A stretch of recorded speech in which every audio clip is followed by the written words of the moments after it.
Officers on scene now advising there are people inside. Firefighters have to be ready for anything. I am pulling a line and going in for rescue. They might be called out for one thing, only to find something else. We're going to need an extra truck, an extra engine. At this fire on West Wyoming Street in March, no person was hurt, but 3 dogs died. The building became unstable, so crews had to demolish the home. It's something Peoria Fire Chief Jim Bachman says has been all too common. We have had quite a few house fires so far this year, and we've had quite a few emergency demolitions. It's absolutely shocking to see the level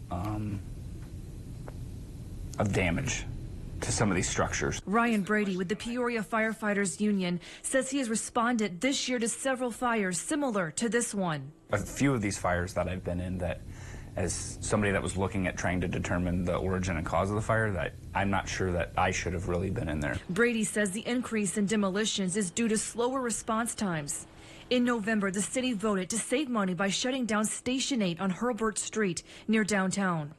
Documents requested by 25 News show the total response times for all fire department units responding in Station 8 and Station 4 territories. The National Fire Protection Association recommends a 10-minute, 20-second total response time. That's the time it takes for 5 pieces of equipment to arrive at the fire.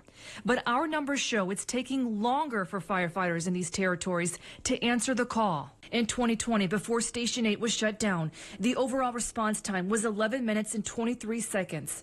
For Station 4, it was 9 minutes and 19 seconds. And Station 8 was 9 minutes and 59 seconds. In 2021, the overall time was almost 3 minutes longer at 14 minutes and 6 seconds.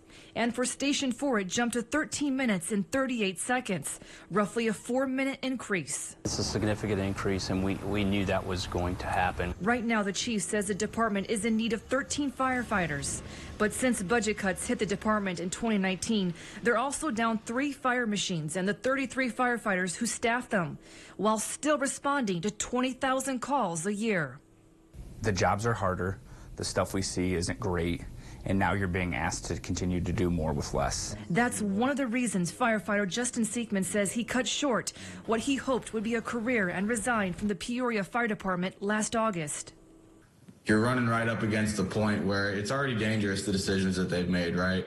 But to make further decisions to cut personnel, and in fact, to not make decisions to try and restore personnel is borderline lunacy. Seekman is one of 10 firefighters who left the department in just the last 3 years and 4 months. Chief Bachman says that number alone is troubling. I think I could go back 20 years and not come up with 10 resignations over a 20-year period if you excluded the last 2 years. The chief is also bothered by the number of firefighter injuries. They increased in the years 2019 and 2020, but Chief Bachman says COVID was the main reason last year. And we're keeping an eye on it. Civilian injuries are also going up. They more than doubled in 2019 and 2020. A little bit of an uptick. Now, that can be an ebb and flow, and I'm hoping it, tails off, but yeah, we're seeing increased response times, and you'll have that. Is that okay with you when you see those numbers? It's not okay that injuries have increased for both firefighters and civilians. That's never okay. Just a couple of weeks on the job, and Mayor Rita Ali is already facing tough decisions. There's new leadership within the council, within the city. We are going to work on improving morale. We are going to work at improving response times. He was convicted of killing his 3-year-old daughter more than 20 years ago in their Bloomington apartment. Bart McNeil is hoping for a new trial, and he has help. Yeah, 2 legal teams are working together, compiling evidence they think could overturn McNeil's conviction. But before we go there, we take you back to 1998. I was proud. It's one of the few things in my life that I was really proud of, is being a daily part of my child's upbringing. I think she would have graduated from college some years ago. She would probably be married, and I would probably be a grandfather now. But he'll never know. Bart McNeil sits in prison. He's been there since 1999 after being convicted in his daughter Christina's death. 911, what's your emergency? I need an ambulance. I need it fast. 1106 North Evans. I turned to the side, and I could see her gray face, wide open, staring right through me. McNeil found his 3-year-old daughter dead in their Bloomington apartment June 16th. What could have happened? And foul play was the furthest thing from my mind. But McNeil says he quickly realized something bad happened to his daughter. Christina was murdered. Somebody came through her bedroom window last night. But investigators thought differently. Police suspected McNeil in his daughter's death, and he is now serving a 100-year sentence. Did you kill your daughter, Christina? No. Through these jail walls, McNeil conducted his own investigation. He has hundreds of documents, and he insists he did not kill his daughter. Now he has the support of 2 significant legal teams who work on wrongful convictions. The Illinois Innocence and Exoneration Projects have picked up the case. They include 3 points as to why this conviction must be reviewed. It starts here. Just hours before Christina's death, McNeil went out to dinner with his now ex-girlfriend, Masook Nowlin. They dated for 3 years. But McNeil says he was ready to end the relationship that night. I said, I don't want to see you anymore. Don't be calling me. We're done. McNeil says Nowlin was stalking him and was a very jealous person. She just was obsessing constantly over my relationship with my ex-wife, with my relationship with Christina. Nowlin described that night to a detective. You were so upset you couldn't write the check. Yeah. While Christina's death happened more than 20 years ago, it's a memory that still leaves Robert Sims rattled. It's one of the things that's kind of just spooks you every once in a while. He lived right across the street from McNeil and says he remembers Nowlin banging on McNeil's door a few times. You know, she went up and beat on the door. I mean, the only way to describe her is a terror. At the time of Christina's death, Nowlin was also facing charges. In 1996, she pleaded guilty to theft. In 1998, she was convicted of domestic battery involving McNeil. Police say she threw a computer monitor and broke it and pushed McNeil in the chest. Sentencing was scheduled for June 17th, 1998, the day after Christina was found dead. McNeil refused to go to court with her, and he says Nowlin wasn't happy about it. I think that her very intent was to frame me for my own daughter's killing. After picking up Christina that evening, McNeil headed back to their apartment on North Evans Street, where he says he later tucked her into bed around 10:30. Around midnight, McNeil says he walked by Christina's bedroom and heard her voice. So I opened up the door, and there's Christina sitting upright in her bed, smiling and seemingly excited about something. During that stormy night, McNeil says he fell asleep just before 3 a.m. The next morning, he would find Christina lifeless. Christina! Paramedics and police officers arrived within minutes. Investigators took pictures and videos of Christina and the bedroom where she was and said there was no sign of external injury to the body. Later that evening, McNeil returned to the apartment to pick up some clothes. That's when he says he noticed something wasn't right. The window screen had been cut, and the bedroom fan was no longer in the window. McNeil quickly called police and begged them to come back. He told police to arrest Masook. Instead, they later arrested him. The coroner said Christina was suffocated, pointing to bruises on the back, around the mouth and head area, and had been sexually abused before her death. The 2 groups say the coroner was wrong. They say the scientific methods used then are now out of date and unreliable. And in the 60-page petition, they present new evidence that McNeil did not kill his daughter. They say new DNA testing shows Masook's presence at the time of Christina's death. It also says Masook's DNA is present in 6 different areas of the fitted sheet. McNeil gave me his bank statement from 1998. It shows he went to the cleaners June 15th, the day before Christina's death. McNeil says the sheets were clean when he put Christina to bed that night. During the initial investigation, investigators also determined Christina's time of death. They concluded when she died, McNeil would have been awake and alone in the apartment. But McNeil's legal team says that estimated time of death could be wrong because the science behind it is flawed. The petition says Dr. Andrew Baker, a forensic pathologist and a chief medical examiner in Minnesota, took a look at the coroner's findings.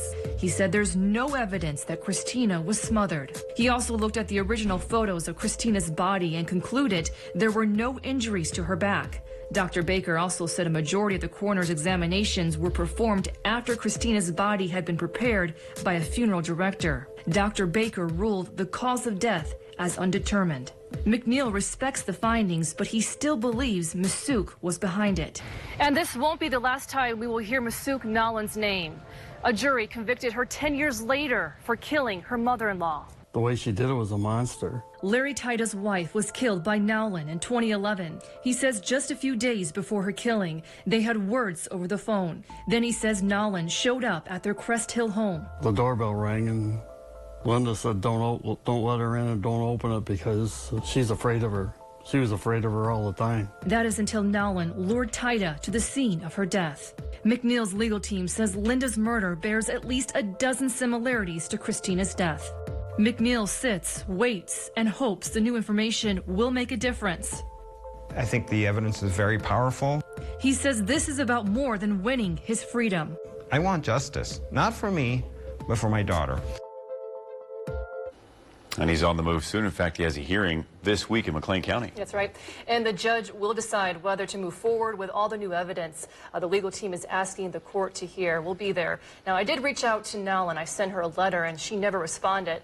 I also reached out to her attorney. He said he couldn't comment. And a spokesperson with Bloomington Police said it also could not comment. Well, we know.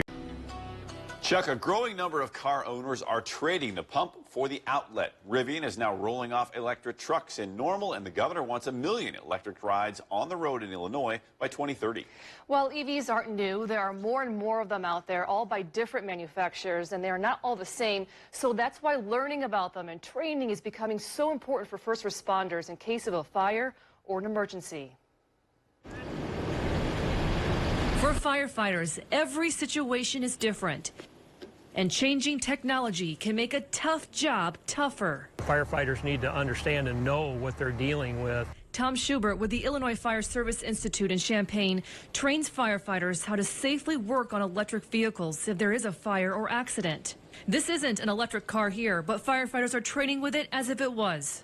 The electrical cables that run through these vehicles is whether it be an over-the-road vehicle, whether it be just a regular small vehicle like a car or just a pickup truck, are always a concern. Schubert says every EV is different, and the batteries can be located in different areas of the car. He says there are dangers they don't encounter in a standard car. Sometimes they have to get into the motor compartment where the vehicle or the fire starts in the vehicle, and they have to do that with tools. There's some concerns in the newer vehicles in doing that, in the hybrid vehicles, because of the power cables and stuff like that. You have to make sure that you don't punch through them or harm them in any way that could create a shock back to the firefighters or anybody involved that's working around it. And once it looks like the fire is out, Schubert says the batteries can continue to heat up. And they just put the fire out, they load it up on a tow truck and take it to the junkyard, and it sits there for 2 or 3 hours, and these batteries are continuing to heat, and they can reignite the car and start another fire. For a regular car fire, it can take a few hundred gallons of water to put the fire out. For an electrical vehicle, it can take thousands. With more than 30 different electric car manufacturers, we are seeing more electric vehicles on the roads. That's why Schubert recommends this type of training. Right now, there are a little more than 34,000 registered electric vehicles on the roads in Illinois, according to the Secretary of State. Governor Pritzker wants that to jump to 1 million by 2030. They all have their own unique quirks, I guess, where all the electrical wiring runs in the vehicle. And so firefighters have to be mindful of that. Mick Humer, fire chief for Normal, says his firefighters have trained in Champaign in the last couple of years.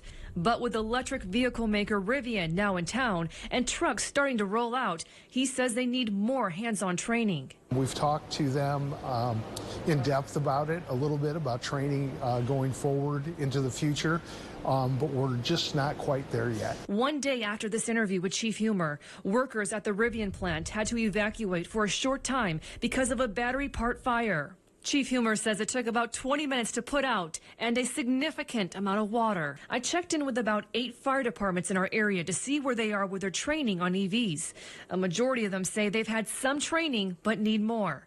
Chief Humer says the plan is to get some hands-on training with Rivian in the next few months, training they want to share with other area departments. Because this just isn't just the town of Normal situation where we want to have people that are trained. Several studies show EVs are not more prone to catch fire and are just as safe as regular cars. But firefighters are trying to learn more about them so they can be ready.